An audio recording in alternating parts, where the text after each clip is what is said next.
Screen. For this lesson, we'll be focusing in on how to animate out basic properties for your layers. But before we dive into that, we should first explore the transform properties for your layers. Now, we touched on this briefly before, but basically, each of your layers in After Effects has transform properties, where you can go in, you can alter the scale, opacity, anchor point, and a few other options. And this will work with any type of assets. Right now we have video files on screen, but this will work for images or basically anything else that you can import into After Effects. So to begin, I'm going to access the transform properties for my ship layer. So I'll come down here and click on the arrow on the timeline next to the ship. So just like that, you can now see we have two categories, effects and transform. So let's go ahead and click on transform, and you can see we now have the properties for this object. So first, we have the anchor point. Now, we worked with the anchor point before when we used the pan behind tool in the second lesson. So you can use that tool and manually position the anchor point, or you can come down here and use these numbers. As you can see, when I click and drag on these numbers, I'm changing the position of the footage to match the center point. So I can go like this, and I could place my anchor point basically right on the tip here of the ship. So now if I were to use the rotation tool, just as an example, come up here and I rotate. And let's make sure we are on that ship. I'm actually just going to solo it. If I were to rotate here, you can see we are rotating now from the nose and not from the center. So you can very easily adjust the anchor point with your transform properties. I'm just going to undo those changes here. And you can keep hitting undo if you want with your shortcut commands, or we can simply scroll right up here and choose reset next to transform. This will bring all of our properties back to default, so that can be easier to work with. There's also the position. Now, we can change the position of an object by taking the selection tool and moving it around. You'll notice as I do this, these numbers down here change. So if I go up, it changes the Y properties. If I go over, it'll change the X properties. You can also then, if you want, come down here and adjust the properties this way, just by clicking and dragging, or you can enter in a specific property. So we can come in here and let's say 356, hit enter. You can see now it changes the position of the ship. So this is very useful if you know the exact coordinates where you want to place an object in your workspace. Let's go ahead and reset. Next is scale, which is again pretty self-explanatory. We can, of course, resize with the selection tool. I can click, you can see we have our handles, and I can go in and resize like that if I wanted to. But again, if you want more control over how you resize, and if you want to resize proportionately, you can come down here and we could just decrease or increase just like that. You can see that we have this locked, so this will constrain the proportions. If I unlock that, you can see now I can go back and forth like this, up and down, with those different properties if you want to do it that way. But if you constrain your properties, you can then resize proportionately. I'll reset. Rotation rotates our objects as if we were using the rotation tool. You can just come in here and rotate just like this. And remember, it's also dependent on your anchor point, which is right here right now for us. Reset. Scroll down here, and we have opacity. So we can change the transparency of our layers. I can just come down here and set this to 48 or lower, or I can go all the way up to 100%. And we worked with the opacity settings a little bit when we worked with our adjustment layer. Now finally, when you're working with a bunch of layers, it might be kind of a pain to have all these properties up for several layers. You can easily get lost and it can make things a bit cluttered. Luckily, if you choose, you can display properties that you only want to see. So let me come back up here. I'm going to close everything here so that we just see the timeline with our three assets. Now, if I hit S on the keyboard, it will bring up scale. If I hit S again, it will hide scale. So if you only want to resize, it might be best just to hit S, come down here, and then resize your object.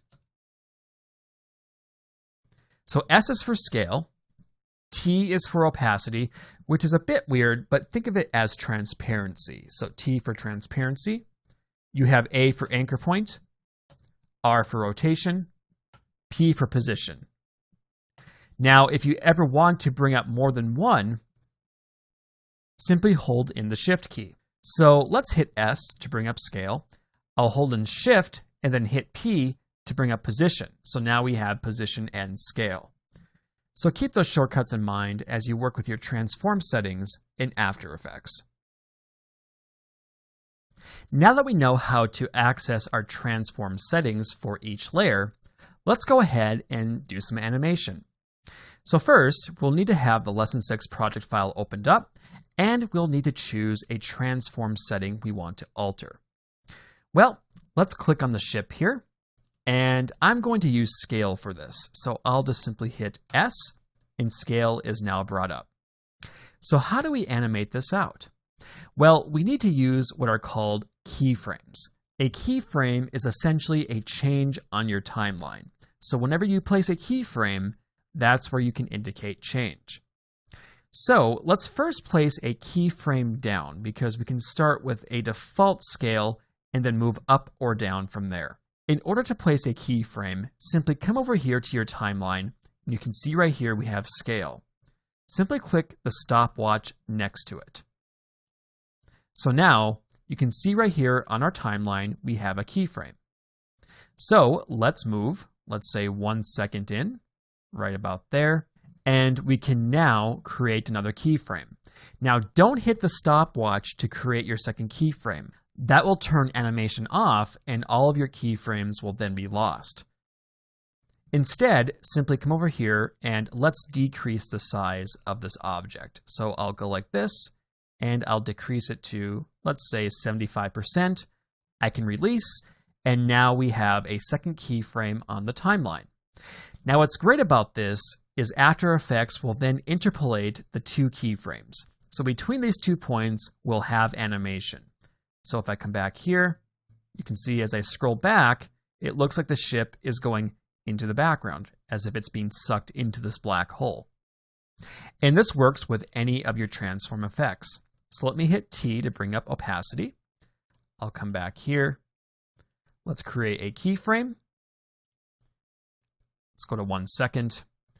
And I'll decrease then the opacity, just like this. Come back here, you can play this out. You can see now how this looks. It looks like it's kind of fading now into the distance as it gets closer to the black hole. And you can keep going with this. So now let's go back here to 2 seconds, and I can increase the opacity back. You can see now we have a third keyframe. So if we go back here, it starts solid, it dips, and then it comes back to solid. So you can create as many keyframes as you wish. So now you have a basic understanding as to how these transform effects work with keyframes. From here, you'll be able to take these basics and create more advanced animations as time goes on.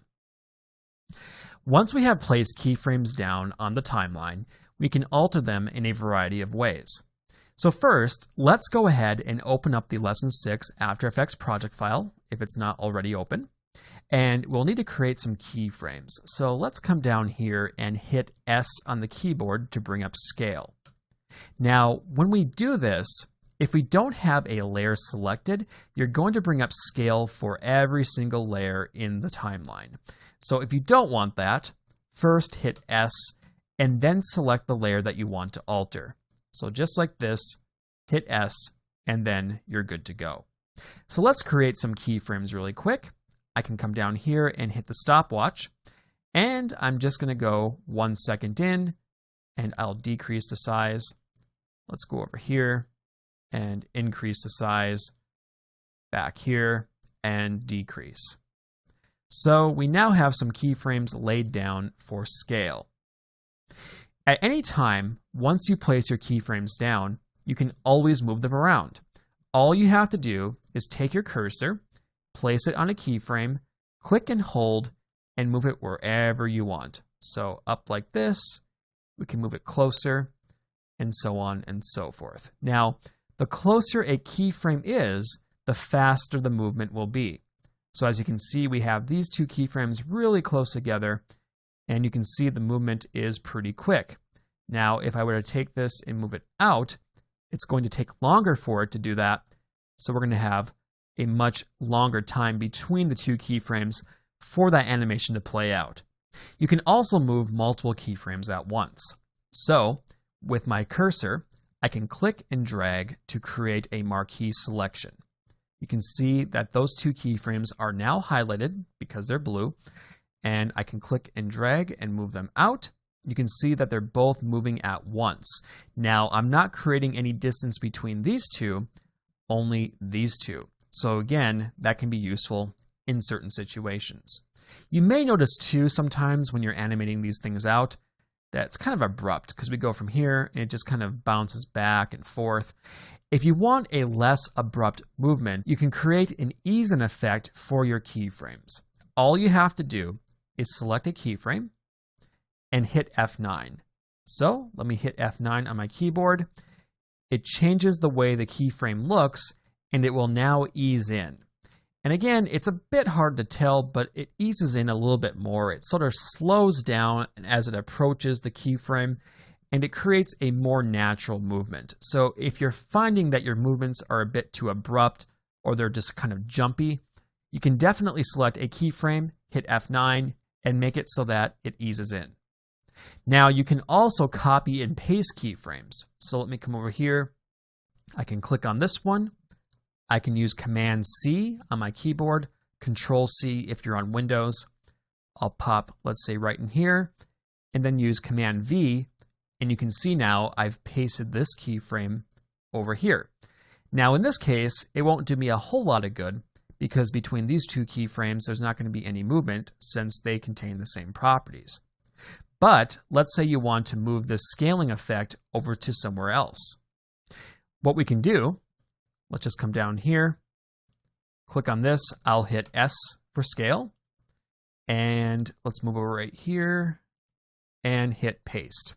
You can see now we can paste that keyframe onto that new asset. You can also see, once we do this, it automatically turns on keyframing right here. I'll go ahead and undo that. Now, another thing you can do too is you can easily jump between different keyframes. Let's say you have a bunch of keyframes on the timeline and you're finding it difficult to select the one that you want just by clicking on them. Well, you can come over here. You'll see we have two arrows right here, and we also have a keyframe icon.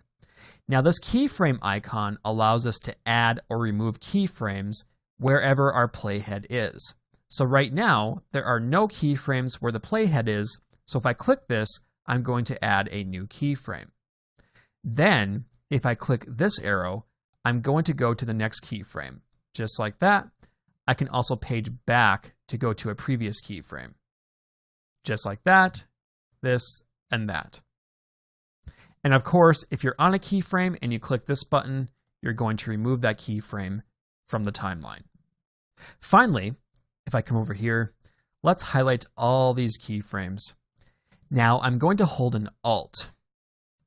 Now as I do this, you can see I can increase the distance of these keyframes. Now it is changing the duration, but it's keeping the distance of the keyframes the same. So even though I can continue to drag this outwards, you can see that this keyframe isn't scooting closer to this one or the opposite way or whatever. Basically, they retain the same relative distance. This allows you to slow down motion or speed it up for all the keyframes without worry that you're going to change the position of the keyframes between each other. And that is a little bit about altering keyframes in After Effects. There may come a point in your project where a motion blur can come in handy. As an example, let's say you move an asset across the screen and you just don't like the way it looks, or maybe you want to create the illusion that the footage is moving fast. Well, a motion blur can help with this.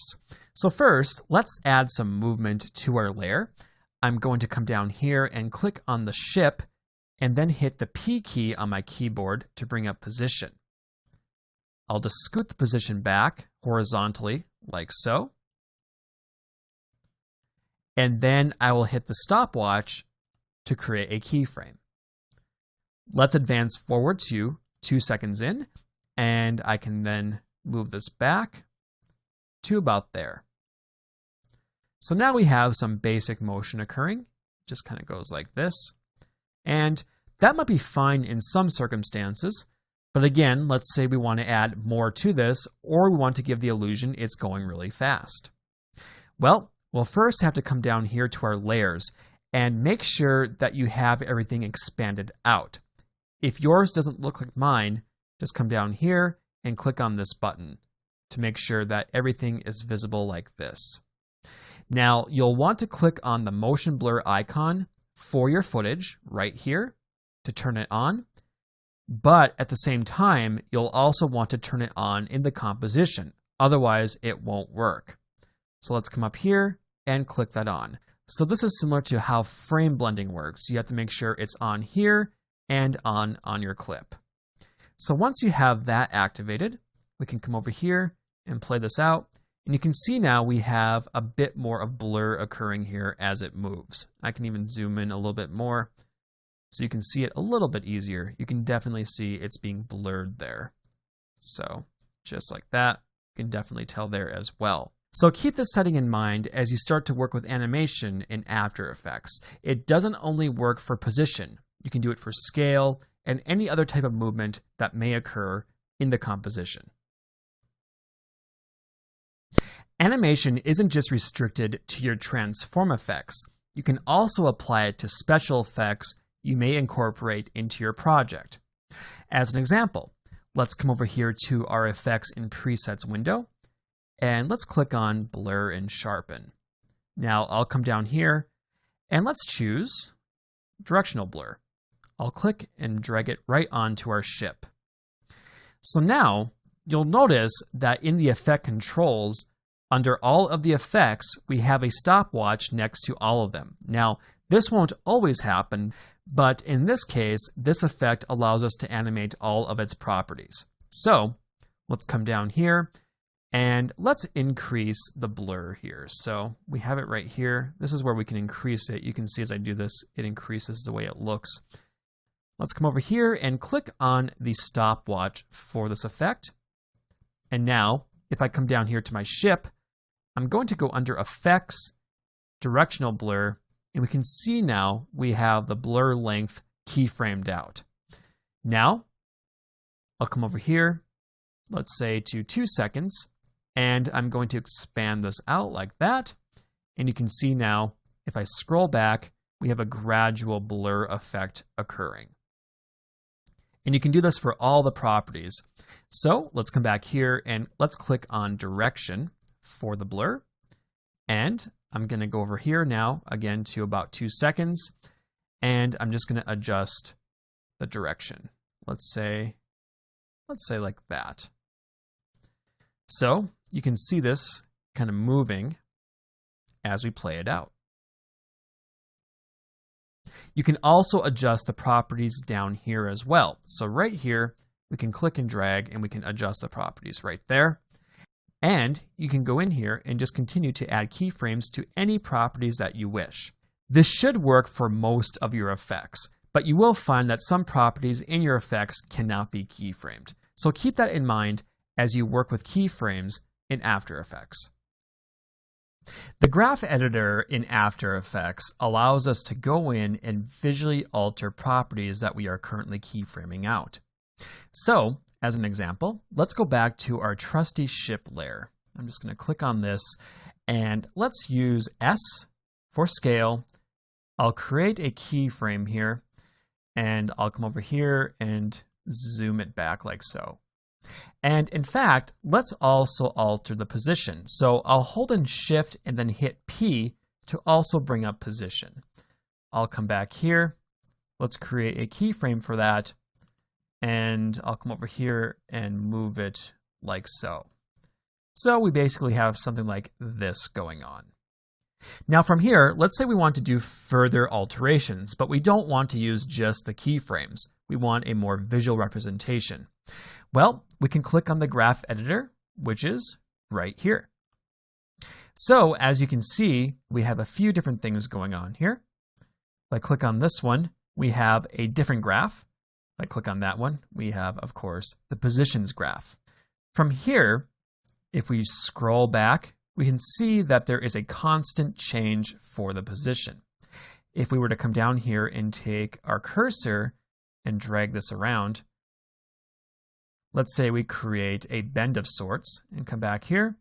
Basically, this is going to alter the way the speed works. It's going to be a little bit consistent and then dip down really fast to create a faster motion at the end. So as you can see right off the bat, there is one perk to this. It allows you to control the speed very easily. You also have Bezier handles here as well. So I can come down here and I could move these out like this to create even more intricate dips and curves if I wish. Right down here are your graph controls. So we can choose now which properties are shown in the graph editor. So show selected properties, which right now is only the position. If we were to, for instance, click and hold in Shift and click, you can see now we can alter both properties on the graph at once. We have other options here as well, such as choose graph type and options. So right now we only have one graph going on here, but we can choose between different graphs if we want. And you have other options here pertaining to just how the graph is going to operate. You have snap enabled or disabled. And again, that works with the playhead or with nearby keyframes. You can zoom in and out with the height, and you can do a few different things such as fit to view, or you can fit the selection to view, just depending on what you're working with here. So again, this is very useful if you want to create some advanced animation effects. You can come in here to your graph and you can really get a lot of detail when it comes to your motions in After Effects. In addition to animating out your transform effects and all the filters that you have available to you, you can also keyframe time. So let's say, as an example, you have a clip and you want to go at normal speed up until something happens. Maybe there's a slow motion part you want to integrate. Well, you could create keyframes to dip to slow motion at that point and then speed back up once that part is finished. So let's go over here to a clip that we want to alter. I'll just choose the ship once again, and we do have the Lesson 6 project file still open for this. I will right click, come down here to time, and choose Enable Time Remapping. So now, as you can see, a new setting appears on the timeline, and we already have a stopwatch in place for it. That means keyframes are good to go. So we can come in here now, and let's say we go to 1 second in. I can come over here and let's just decrease the numbers just like that. And now you can see that we have the ship and it's hardly moving at all because it starts here and it dips down and then it speeds back up. So we can come over here now and you can see that the time by time remap is gradually going back to normal because we have these two keyframes. But I could go in here and let's say lower it again as an example. So we go from this and it kind of lowers again and then it speeds back up. Now the graph editor is great for things like this. So let's go ahead and open that up because now you can see exactly what's going on here. We start normal, we have a small change, we have a bigger change, and then we have the biggest change yet. So we can come in here and make those alterations any way we see fit. As you can see, I'm greatly altering the way the clip looks just by moving this around. So as you can see, you can easily alter time and animate it out in After Effects.